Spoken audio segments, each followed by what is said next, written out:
Hello दोस्तों, प्रभु TV में एक बार आप लोगों का फिर से स्वागत है। दोस्तों, मैं आपको बताऊंगा महाशिवरात्रि के कथा। इससे पहले चैनल को सब्सक्राइब कर ले, बेल आइकन को प्रेस कर दे ताकि मेरा वीडियो आप लोगों तक पहला पहुंचता रहे। दोस्तों, शिवरात्रि को आदिदेव भगवान शिव और माँ शक्ति के मिलन का महापर्व है। हिंदू पंचांग के अनुसार फागुन मास के कृष्ण चतुर्दशी को मनाया जाने वाला यह महापर्व शिवरात्रि के नाम से जाना जाता है। यह धन, सौभाग्य, समृद्धि, संतान, आरोग्यता को देने वाला है।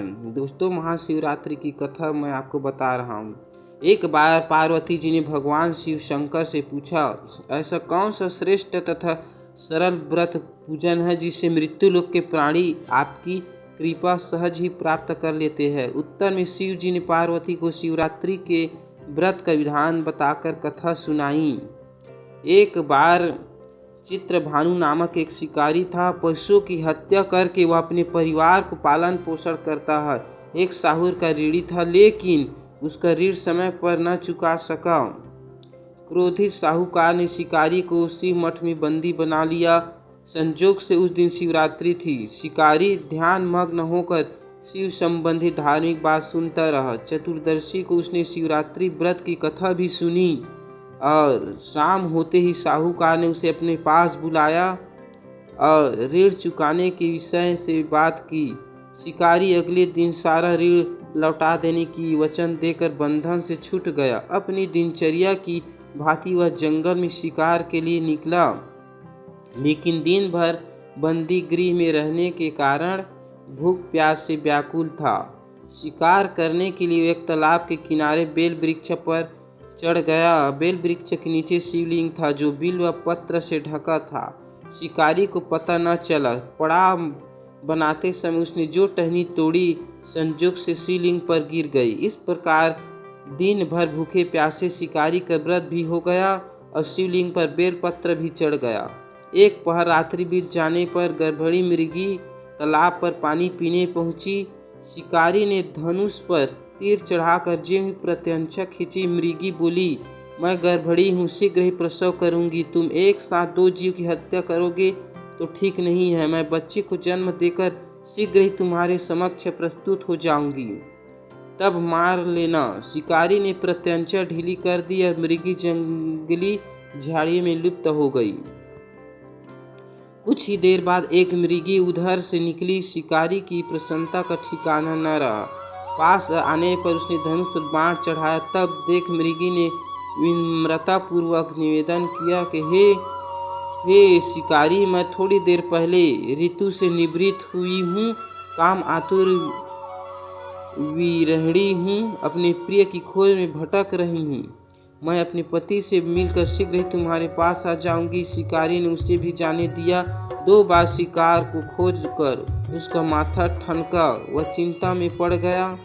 रात्रि का आखिरी पहर बीत रहा था। तभी एक अन्य मृगी अपने बच्चों के साथ उधर से निकली। शिकारी के लिए वह बहुत ही सुअवसर था। उसने धनुष पर तीर चढ़ाने में देरी नहीं लगाई और तीर छोड़ने वाला था कि मृगी बोली, हे शिकारी, मैं इन बच्चों को उसके पिता के हवाले करके लौटा आऊंगा।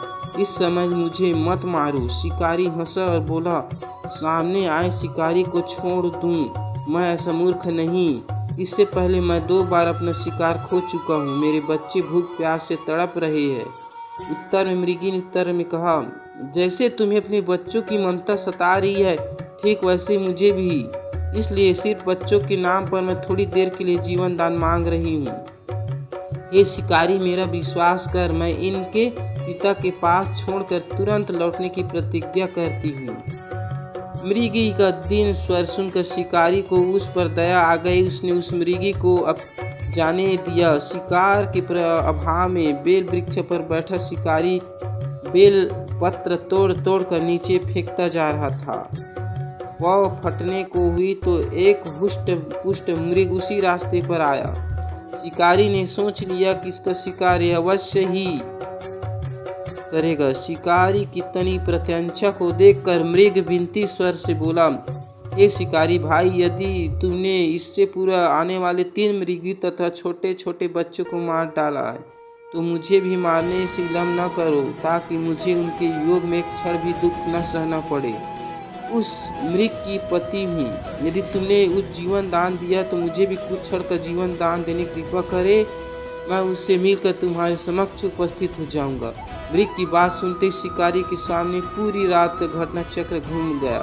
उसने सारी कथा मृग को सुना दी। तब मृग ने कहा, मेरी तीनों पत्नी जिस प्रकार प्रतिज्ञाबद्ध होकर गई है, मेरी मृत्यु से अपने धर्म का पालन नहीं कर पाएगी। अतः जैसे तुमने उन्हें विश्वास पात्र मानकर छोड़ा, वैसे ही मुझे भी जाने दो। मैं उन सब के साथ तुम्हारे सामने शीघ्र ही उपस्थित होता हूँ। उपवास, रात्रि जागरण, शिवलिंग पर बेद पत्र चढ़ने से शिकारी का हिंसक हृदय निर्मल हो गया। उसने भगवत भक्ति का वास हो गया। धनुष तथा बाण उसके हाथ में सहज छूट गया। भगवान शिव की अनुकंपा से उसका हिंसक हृदय करुणा से भर गया और अपने अतीत के कर्मों को याद करके पछताने लगा। थोड़ी देर बाद वह मृग सपरिवार शिकारी के सामने उपस्थित हुआ और ताकि वह उसका शिकार कर सके। किंतु जंगली पशु को ऐसी सत्यता सात्विकता देखकर शिकारी को बहुत दुख हुआ। उसकी आंखों में आंसू की झड़ी लग गई। उसे मृग परिवार को न मारकर शिकारी ने उसे कठोर हृदय को जीव हिंसा से हटा सदा के लिए कोमल दयालु बन गया। देवलोक से समस्त देव समाज भी इस घटना को देख रहे थे।